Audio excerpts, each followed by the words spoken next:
还有事不能跟我们一起回去，对不对？我得回趟宫里。是宫里的事啊。看来真的遇到大麻烦。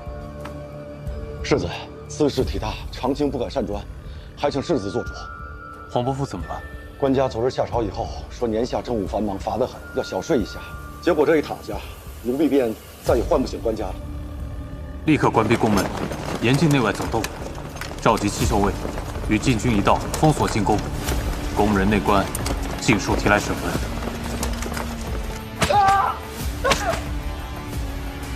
昨日，陈氏可去过陈禄宫？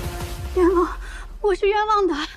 宫里上下人头都查遍了，连只苍蝇都没少，可就是六皇子不见了。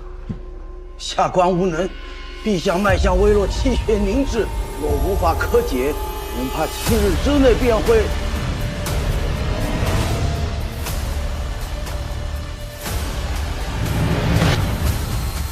首领，今日没有什么消息。这几日没接到人，恐怕这位司使也进入北营了。京里抓了个探子，说你投了招人。这没影的事憋得出来。要么你这儿有内鬼，要么皇都里出了鬼。北地就这么些人，要查容易。司使问你，护送你来北地的是什么人？你别告诉我是七秀司司使。我很早就喜欢他了。你该知道七秀司是做什么的，这是你的私事，司书本不该过问。可这里面实在太过凶险了。你要知道，你二人的身份如果有朝一日分离，你该如何全身而退啊？那群土匪个个会使暗器，单冲着叶先生他们来的，把他们围得脱不了身。我从没有想过要全身而退。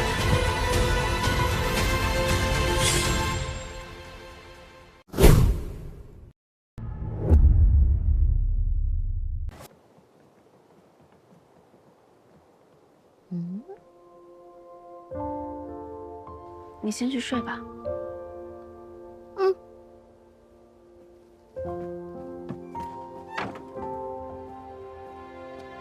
怎么还没睡？怎么样了？哦，他只是受了些惊吓，没有什么伤，已经让他们带去休息了。我说你，我能有什么事啊？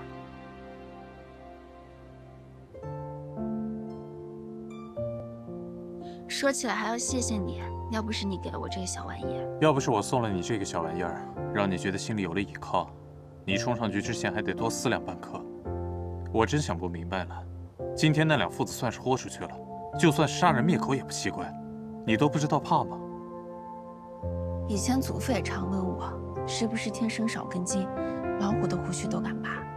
小时候不懂事，怕的更少，长大了懂得多了，反而胆子小了。从前我害怕自己做不好闺阁淑女，让祖父失望，让花家丢脸。长大后，我怕自己担不起长家的大任，辜负祖母他们的信任。哪怕现在回城里，我还是觉得如履薄冰。我母亲每晚都睡不安然的，她生怕一醒来就又重新饥寒交迫。他们比我更怕，所以我不能怕。是我把他们带回来的，我得护住他们。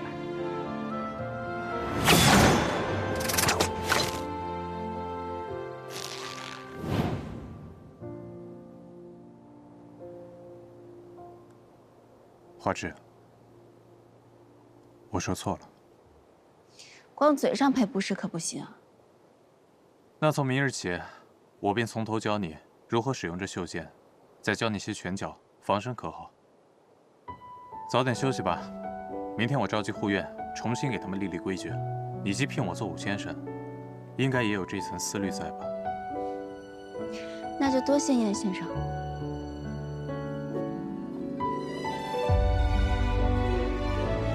花枝，你想要护住他们，我便来护着你。至少，在我离开之前。哎呀，终于把那个姓李的给打发走了，我这心里呀也踏实多了。哎呀，可不嘛！可是咱们要重新雇一个人，又不知道他的人品如何。哎呀，这老天也怪，把男人都生得高高大大的，咱们又敌不过。你这话可不对啊！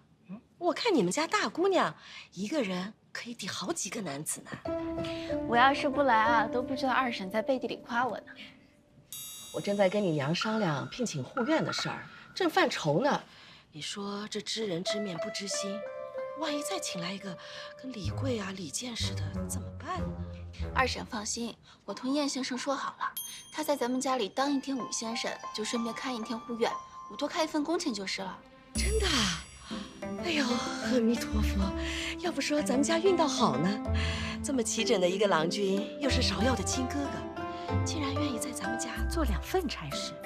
大姑娘，你可得千万把他留住了。对呢，对呢，我给燕先生做2身新袍子，你亲自给他送去。听婶子的，让鲍夏再去买2双鞋，多买几斤好茶叶。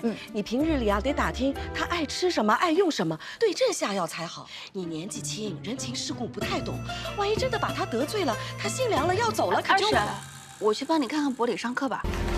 这一老一少美女间，竟有几分相似啊！他们是父母。今日没白来啊，更赶上一场父子相争的戏码。偌大个酒楼，争斗一主是一出好戏。兄长看得高兴。若是做爹的输了，我是高兴；做赢了，便没意思。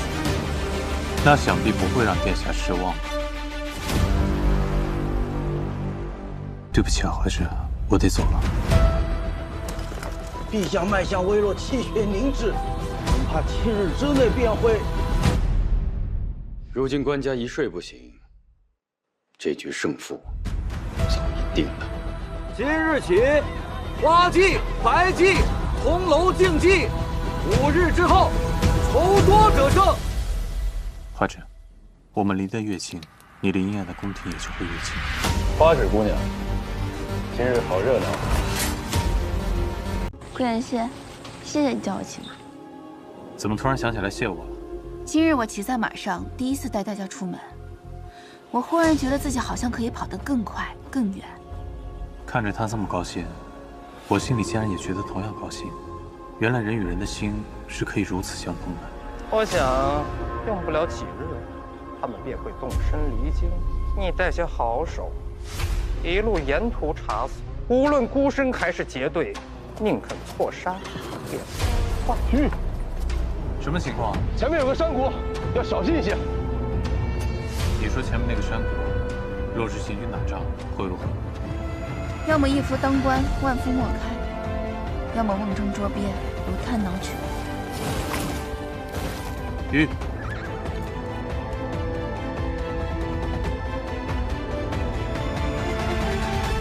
好一个铁嘴钢牙的花大姑娘啊！我们所要求的并不多，只要杨琦与我公母和离，并且赔偿我公母200贯。你们这是要我的命啊！我们才不要你的命，我们要你卖房卖地，欠债还钱。这回，你还是好好想想，该如何还我这份人情。怨妇着火了，痛到了